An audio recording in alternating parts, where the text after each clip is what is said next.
Buti pa, ano ito, baro-paro. Buti pang paro-paro, oh. Malaya. Malayang lumipad sa himpapawid. Pero siya, hindi siya lumilipad. Kasi karpet lang siya.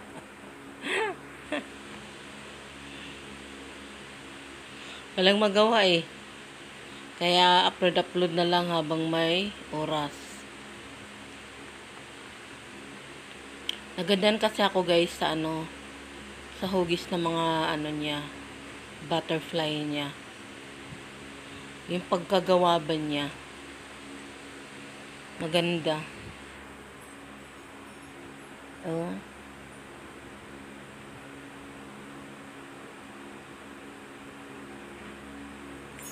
Kung paano niya inuukit. Diba iba't ibang klase siya eh. Iba't ibang klase ng hugis ng di pala hugis, taba yung hugis o itsura.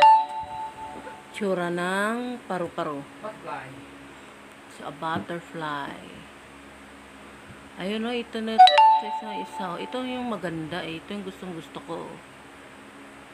Yan. Pero bakit yung iba matulis na yung sa may puwitan? Ito maliit lang siya pero mas malaki ang pakpak. No, mahaba.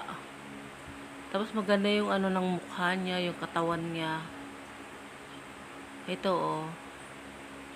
O siguro ito yung mga babies butterfly. Itong isa na to, yan, siguro ito yung lalaki na medyo matanda na. No? Tapos ito pa lang yung sila yung bubwit pa lang. Ayun o, yung mga babies butterfly. Ang ganda niya yung pagkaukit, no?